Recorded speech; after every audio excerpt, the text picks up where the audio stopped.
Bonjour à toutes et à tous. Aujourd'hui, on va s'intéresser à ce qui se passe juste après le moment Eureka d'un projet d'intelligence artificielle. C'est bien beau de créer un modèle, mais comment on fait pour qu'il passe du laboratoire au monde réel?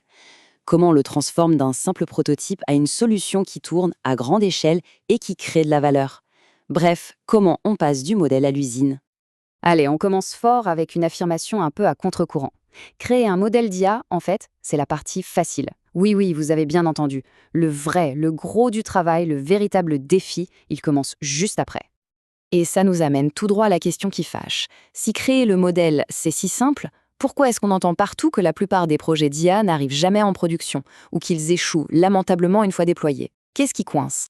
Eh bien, regardez un peu ça. Le passage en production, c'est une véritable avalanche de questions très, très concrètes. Comment on gère un pic de demande soudain? À quel moment on doit réentraîner le modèle pour qu'il reste pertinent? Est-ce qu'on utilise nos ressources, nos fameux CPU et JPU, de manière efficace? Ou est-ce qu'on jette l'argent par les fenêtres? Est-ce que les temps de réponse sont assez rapides pour ne pas frustrer les utilisateurs? Bref, c'est un véritable casse-tête opérationnel. C'est là que notre analogie de départ prend tout son sens. Un modèle d'IA tout seul, ce n'est finalement qu'un prototype, une belle pièce de démonstration. Pour qu'il serve vraiment à quelque chose, pour qu'il crée de la valeur, il a besoin d'être entouré de toute une infrastructure, d'une véritable usine. Et c'est cette idée d'usine d'IA qui va être notre fil rouge. Bon, alors, comment on construit cette usine? Eh bien, comme pour toute construction, on commence par les fondations, par le sol sur lequel tout va reposer. En informatique, ce sol, c'est l'environnement d'exécution. Allons voir comment on bâtit ce sol d'usine. Il faut bien comprendre que n'importe quelle application, et nos modèles d'IA n'y échappent pas, reposent sur tout un empilement de couches techniques. C'est un peu comme un millefeuille. Tout en haut, on a l'application visible par l'utilisateur, en dessous, les données, le système d'exploitation, et on descend comme ça jusqu'au plus bas, jusqu'au matériel pur et dur, les serveurs, le stockage, le réseau. La question qui se pose immédiatement, c'est d'accord, mais qui gère tout ce millefeuille? Qui est responsable de s'assurer que chaque couche fonctionne bien avec les autres? Et la réponse, elle est parfaitement illustrée ici. Ça dépend complètement du service qu'on choisit. Si on est en on-premise, c'est-à-dire avec nos propres serveurs, eh ben on gère tout, de A à Z. Si on passe en IaaS, Infrastructure as a Service, le fournisseur de cloud s'occupe déjà de la base, du matériel. En PaaS, Platform as a Service, il en prend encore plus à sa charge et on peut se concentrer sur notre appli et nos données. Et enfin, en SaaS, Software as a Service, on ne gère plus rien du tout. C'est la tranquillité d'esprit, mais avec moins de contrôle, bien sûr. Ok, on a le sol de notre usine, c'est un bon début. Maintenant, il nous faut des règles, des process, un mode d'emploi pour que la production soit efficace et sans accroc. C'est là qu'intervient ce qu'on appelle la révolution MLOps. MLOps, c'est tout simplement la contraction de machine learning et opération. L'idée, c'est de créer des ponts entre le monde du développement des modèles, les devs, et le monde des opérations qui les mettent en production, les ops. Le but du jeu, c'est d'automatiser et d'intégrer tout le cycle de vie du modèle pour que tout aille plus vite et de manière plus fiable. Et le MLOps a un cousin très proche, le DataOps. C'est exactement la même philosophie, mais appliquée à la matière première de l'IA, la donnée.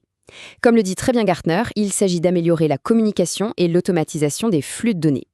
En gros, si MLOps s'occupe de la chaîne de montage de la voiture, DataOps s'assure que les pièces détachées arrivent à temps et en bon état. Et ce qui est vraiment puissant avec cette approche MLOps, c'est qu'elle n'est pas linéaire. C'est une boucle continue, un cercle vertueux. On commence par explorer les données, on construit le modèle, on le déploie, puis on le fait tourner en production. Et là, en observant comment il se comporte, on récupère de nouvelles informations qui nous permettent de l'améliorer, et hop, la boucle recommence. C'est bien beau tout ça. On a le terrain, on a les règles du jeu, mais concrètement, ça se passe où tout ce travail? Quelle est l'architecture de la machine?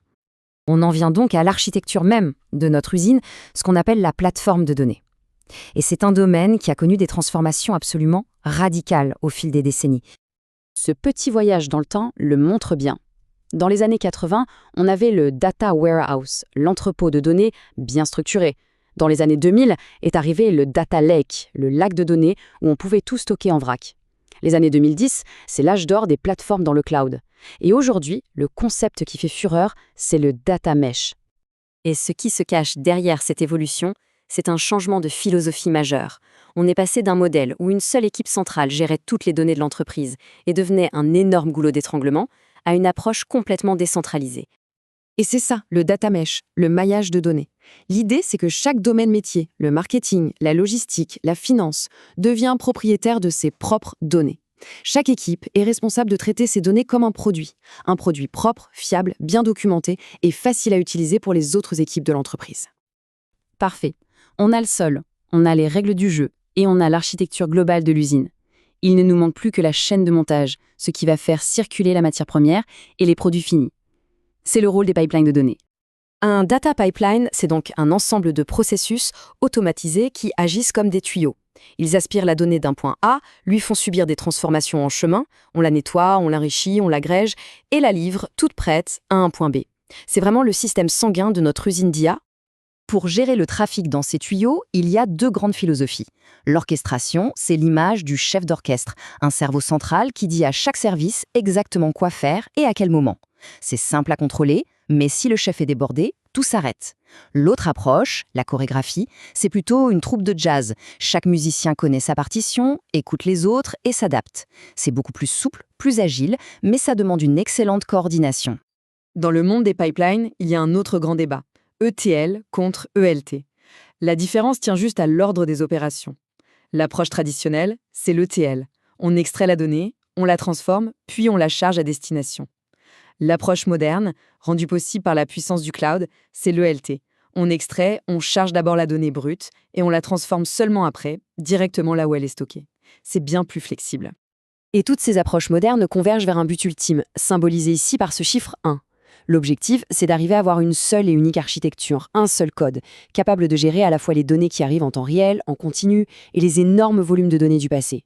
Fini d'avoir deux systèmes complexes à maintenir, on vise la simplification. Bon, si on devait résumer tout ça en quelques points. D'abord, une IA qui marche dans la vraie vie, ce n'est pas qu'un modèle, c'est une usine d'IA complète. Ensuite, les plateformes cloud nous donnent les fondations de cette usine. Les règles du jeu pour que ça tourne bien, ce sont les pratiques MLOps et DataOps. L'architecture de ces usines est passée d'un modèle centralisé à un maillage décentralisé. Et enfin, ce sont les pipelines de données qui font office de chaîne de montage automatisée pour que tout fonctionne ensemble. Et on va se quitter sur une question un peu plus ouverte. À mesure que ces usines d'IA deviennent de plus en plus autonomes, de plus en plus automatisées, quel devient le nouveau rôle de l'humain et de sa créativité dans tout ce système? Où se situe notre valeur ajoutée? C'est une excellente question sur laquelle méditer. Merci beaucoup et à bientôt.